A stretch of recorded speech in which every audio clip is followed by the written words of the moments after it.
बोलिए लक्ष्मी नारायण भगवान की जय। एकादशी महात्म की जय। ओम नमो ब्रह्मण्य देवाय गो ब्राह्मण हिताय च जगद्धिताय कृष्णाय गोविंदाय नमो नमः। जय श्री कृष्णा। आज एकादशी का पावन पुण्य दिन है। आषाढ़ मास के शुक्ल पक्ष की इस पद्मा एकादशी को अधिकांश व्यक्ति देवसैनी अथवा देवसोनी एकादशी कहते हैं। इस दिन भगवान विष्णु 4 मास के लिए क्षीर सागर में शयन करते हैं। इसी कारण इस एकादशी को हरिशयनी एकादशी कहते हैं। पुराणों में ये भी कहा गया है कि इस दिन से भगवान विष्णु 4 मास तक बलि के द्वार पर पाताल में रहते हैं और कार्तिक मास के शुक्ल पक्ष की एकादशी को अपने लोक में लौटते हैं। इन 4 महीनों में भगवान विष्णु के क्षीर सागर में शयन अथवा पाताल में निवास करने के कारण ही विवाह आदि कोई शुभ कार्य नहीं किए जाते।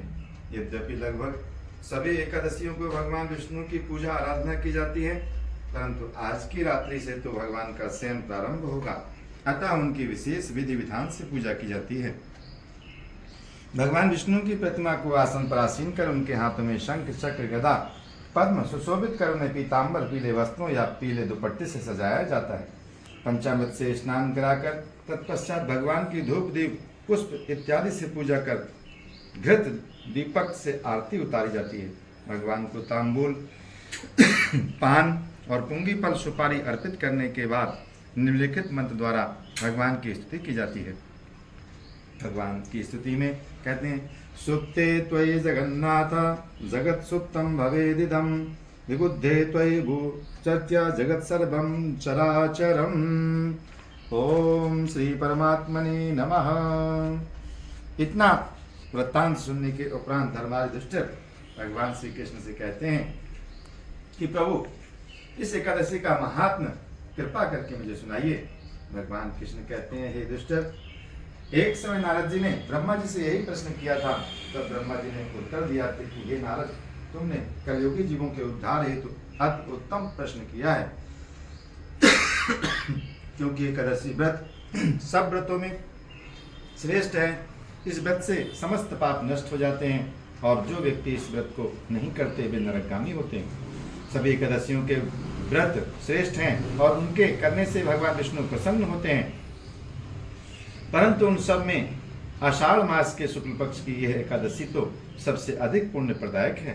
पद्मा नामक इस एकादशी से संबंधित पुराणों में वर्णित एक कथा है, मैं तुम्हें सुनाता हूँ, तुम ध्यान पूर्वक सुनो। कहते हैं, सतयुग में मांधाता नाम का एक सूर्यवंशी राजा राज्य किया करता था। वह बहुत ही प्रतापी थे। वह राजा अपनी प्रजा को पुत्र की तरह पालन किया करते थे। उसकी प्रजा धन धान से भरपूर और सुखी थी। उनके राज्य में कभी अकाल नहीं पड़ता था। एक समय उस राजा के राज्य में 3 वर्ष तक वर्षा नहीं हुई और अकाल पड़ गया।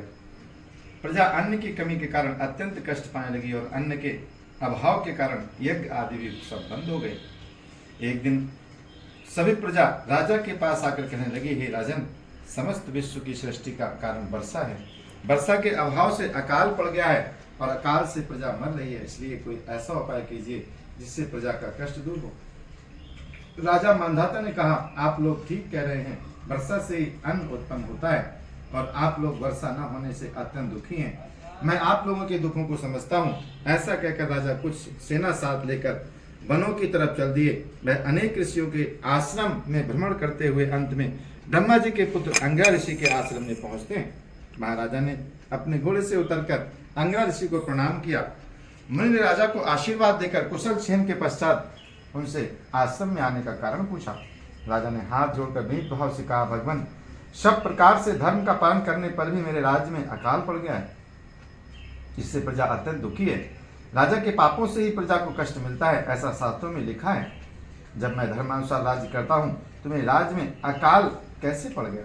मैं आपसे इसी संदेह के निवारण करने के लिए आपके श्री चरणों में आया हूँ। कृपा करके मेरे संदेह का निवारण कीजिए और साथ ही प्रजा के कष्ट को दूर करने का कोई उपाय भी बताइए। राजा की ये बातें सुनकर महर्षि अंगिरा ने कहा, राजन, यह सतयुग सब युगों में उत्तम है। इसमें धर्म के चारों चरण उपस्थित हैं, अर्थात इस युग में धर्म की सबसे अधिक उन्नति है। लोग ब्रह्मा की उपासना करते हैं और ब्राह्मणों को ही केवल वेद पढ़ने तथा तप करने का अधिकार है, परंतु आपके राज्य में एक शूद्र तपस्या कर रहा है। इसी दोष के कारण आपके राज्य में वर्षा नहीं हो रही।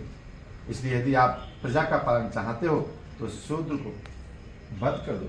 राजा ने कहा, महाराज, मैं उस निरपराध तपस्या करने वाले शूद्र को किस तरह मार सकता हूँ? ये तो बहुत बड़ा पाप है। आप इस दोष से छूटने का कोई अन्य उपाय बताइए। तब ऋषि कहने लगे कि राजन, यदि तुम अन्य उपाय जानना चाहते हो तो सुनो। आषाढ़ मास के शुक्ल पक्ष की नाम पद्मा नाम की एकादशी आने वाली है। इस एकादशी को विधि पूर्वक तुम व्रत करो। इस व्रत के प्रभाव से तुम्हारे राज्य में वर्षा होगी और प्रजा सुख पाएगी। इस एकादशी का व्रत सब सिद्धियों को देने वाला तथा उपद्रवों को शांत करने वाला, अतः प्रजा सेवकों तथा मंत्रियों सहित तुम इस व्रत को करोगे। मुनि के वचन सुनकर राजा अपने नगर वापस आए और विधि पूर्वक पद्मा एकादशी का व्रत किया। उस व्रत के प्रभाव से वर्षा हुई और प्रजा सुखी हुई। उस व्रत के प्रभाव से चारों ओर राजा के जय जयकार होने लगे।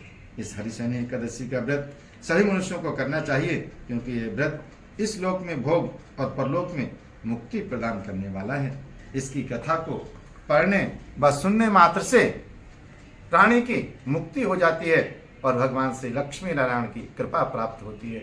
इसलिए श्रद्धा और भक्ति पूर्वक इस एकादशी का व्रत करना चाहिए। बोलिए एकादशी महात्मा की जय। बोलिए लक्ष्मी नारायण भगवान की जय। श्रीमन नारायण नारायण नारायण, भजमन नारायण नारायण नारायण, भजमन नारायण नारायण नारायण। जय श्री राधे कृष्ण।